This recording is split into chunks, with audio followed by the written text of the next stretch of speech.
took our mothers on a road trip to the Shenandoah Valley in the mountains of Virginia. Our last video showed you the historic train ride we took on the Virginia Scenic Railway. Well, this was the second day of our trip. We left our Airbnb mid-morning and made our way to the Frontier Culture Museum in Staunton, Virginia. One of our mothers had read about the Frontier Culture Museum in a magazine, so we added this attraction to our trip. This is an open-air living history exhibit. Here you can learn about the Native American tribes that inhabited Virginia, as well as the arrival of European colonists who chose to come to America, and the enslaved Africans who did not.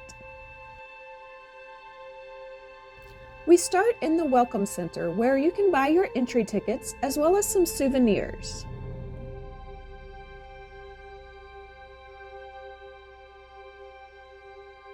This area also housed an indoor exhibit about how the settlers surveyed and mapped the colonies.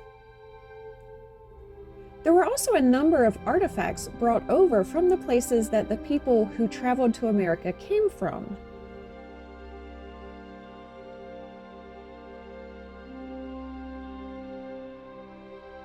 There was also an intro video to watch to discuss the purpose of the museum and the exhibits you will see, which is information we will share as we show you just some of the highlights you will see along the way. You can rent a golf cart here, which wasn't very expensive. I don't remember the exact cost, but we did rent one since our senior adult mothers were with us and there is a lot of walking. Jack and I were glad we didn't have to walk the whole way also. Each exhibit area takes you to another place and also another time. For instance, this first stop we will show you takes us to England of the 1650s. This is a stop on the Old World Loop depicting places that immigrants to America came from. The building here is an actual English yeoman timber frame farmhouse that was disassembled in England and brought here to Virginia for this exhibit.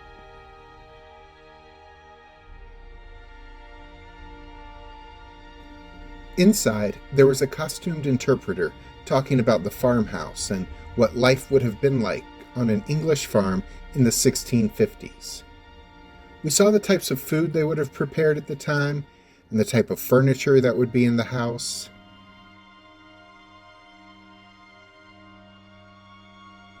There was a plot of land behind the house where they were growing the types of crops that an English farm at the time would likely have grown.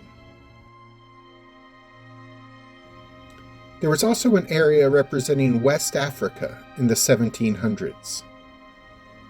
The building recreations here feature a home and a covered pavilion, like would have been on a farm used by the Igbo people in West Africa. The buildings would have been made of clay walls with thatched roofs. This time period illustrated here would have been among the peak years of the West African slave trade, which extended far into West Africa to include both the captured people who would become enslaved in both North and South America, as well as their African captors who would trade them to European slave traders.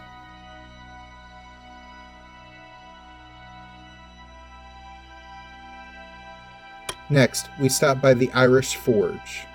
This building is an actual blacksmith shop that stood in Northern Ireland in the 1750s. And there is often an actual blacksmith demonstrating the work here, but he was on his lunch break when we stopped by.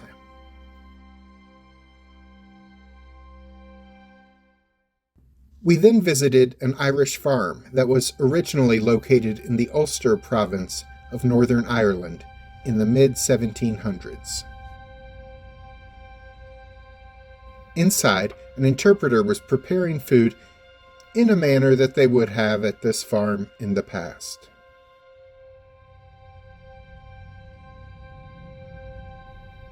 There were also a couple teenagers helping cook. There was some sort of program with teenage volunteers learning the ways of the past going on while we were there as well. The immigrants from Ulster were largely descendants of English or Scottish citizens who had been settled in Northern Ireland by the English crown to increase the numbers of Protestant people living in Catholic Ireland. They ended up fleeing to the New World to escape religious persecution and famine, to settle at first in Pennsylvania, but then would migrate down to Maryland, Virginia, and the Carolinas. Descendants of these immigrants became known as Scotch-Irish in the U.S., even though many have little or no actual Scottish ancestry. By the way, if you're enjoying this tour through American history, please do us a favor and click the thumbs up to like this video. We would appreciate your support. Next, we came to a German house and barn that once sat on farmland in 1750s Germany. People from Germany fled overcrowding, famine, and religious persecution by immigrating, mostly to Russia or Hungary, but about 100,000 of them sailed south down the Rhine River to the port of Rotterdam, where they would board a British immigrant ship to spend weeks crossing the ocean in cramped conditions. Many who couldn't afford the fare became indentured servants.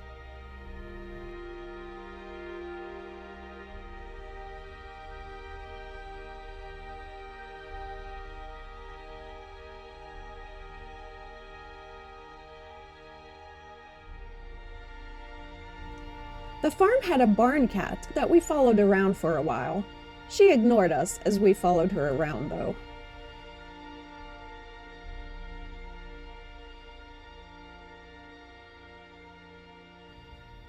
There was also a large pig that we spoke to for a bit.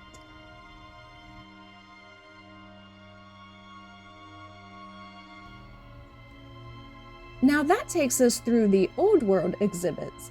The remaining exhibits are a display of life in the New World, in the area of this very valley in Virginia.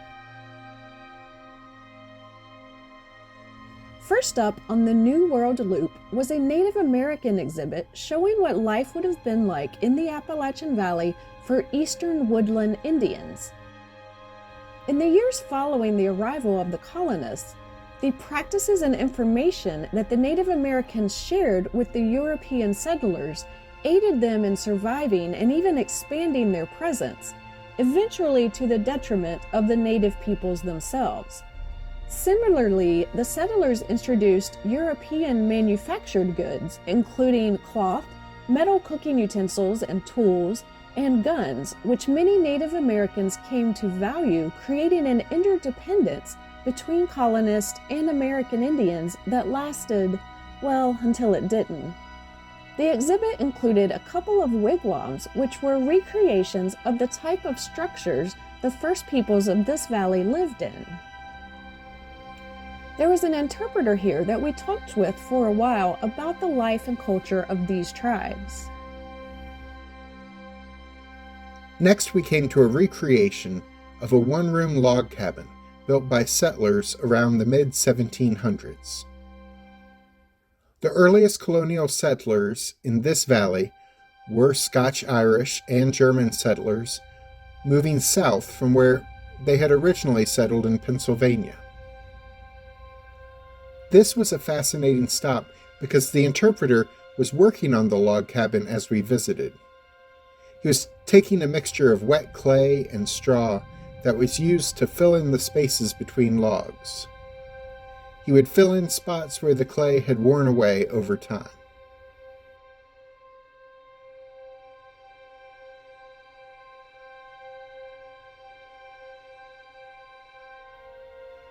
The interpreter let us know that these small log cabins were usually only used for a couple years while the farm got established. Then the owner's family would build a larger home. He also told us why the chimney was angled away from the house. Apparently, it was common for these chimneys to eventually catch fire. They were angled away from the house so that when they started to burn, they would fall away from the home and not damage the rest of the structure. Next, we fast forward 60 or 70 years to an American farmhouse that was actually an original structure built in this valley in the late 1700s. We passed a pig pen and a chicken coop that would have been similar to the enclosures used on farms in this area at the time.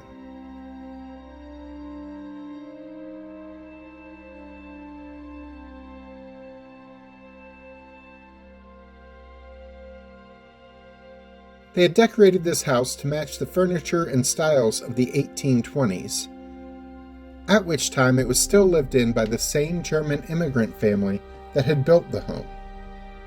They would continue to live in the home for 9 generations.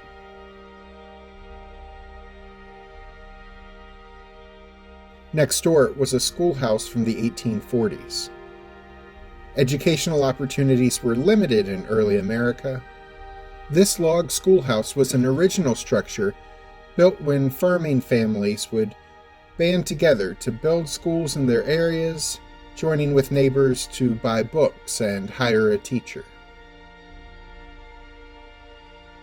Across the street was the 1850s American farmhouse, also an original building built elsewhere in the valley and moved to this museum. There was a lazy cat living inside this house.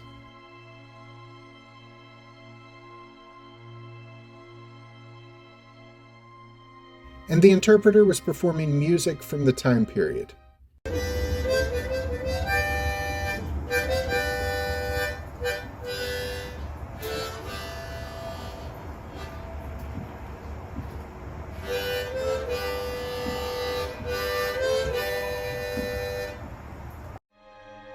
In addition to the cooking and music demonstrations we saw, and the blacksmith demonstration that we missed, the website advertises a number of other activities demonstrated, such as pottery, gardening, and tailoring.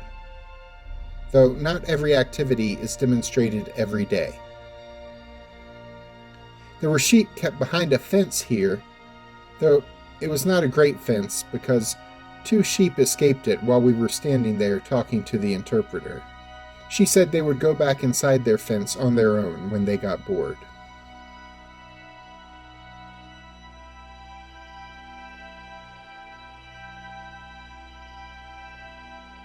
As we drove to the final building on the tour, we passed an imposing-looking abandoned building about a quarter of a mile away called the Deets Sanitarium. Dr. Deets pushed for more humane treatment of mental health issues, except for the fact that he was also a eugenicist who believed in the forced sterilization of the mentally ill and others that he considered to be defective. Plans to demolish the building have stalled due to the immense cost of destroying this very sturdy and allegedly haunted building.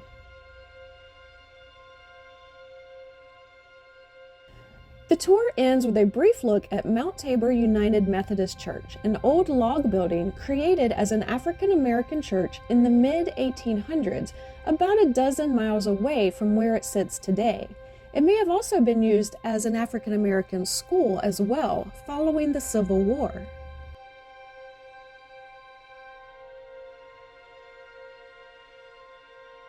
This was just a tour through the highlights. There is much more to see and learn here, and we encourage you to visit.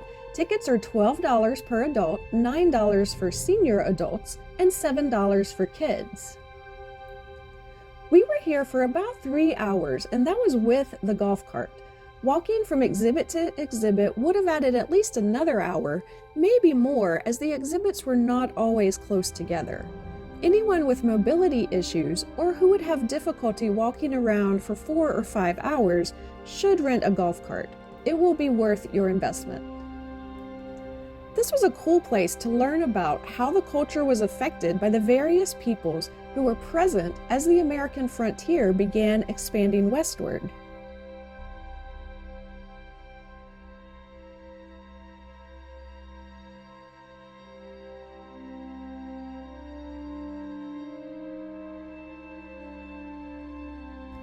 We went back to our Airbnb for a bit, but after the sun went down, we drove to Hull's Drive-In, where our mothers and I found out that Jack had never been to a drive-in movie. Since this drive-in was showing a movie that night in nearby Lexington, Virginia, we packed back up in our rental van and went to the movies. It was October, and they were showing the original Ghostbusters film, which we had all seen, of course, but it didn't matter what movie they were showing. We wanted Jack to have the experience of a drive-in movie. We all enjoyed it, especially Jack.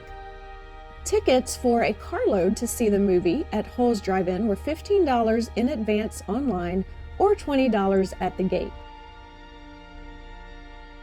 After a relaxing night back at our Airbnb, we woke up to enjoy breakfast, clean up after ourselves at the rental house, and began the long drive where we dropped my mom off near Roanoke and dropped Jack's mom off on the other side of Virginia near the beach, and then began our ride home from there. Click the links at the end of this episode to see the first day of this road trip where we took the historic train ride, or to see our playlist of historical exhibits that we've enjoyed visiting. I'm Alice. And I'm Jack. Be sure to click the subscribe button and the notification bell so we can see you the next time we're traveling through history.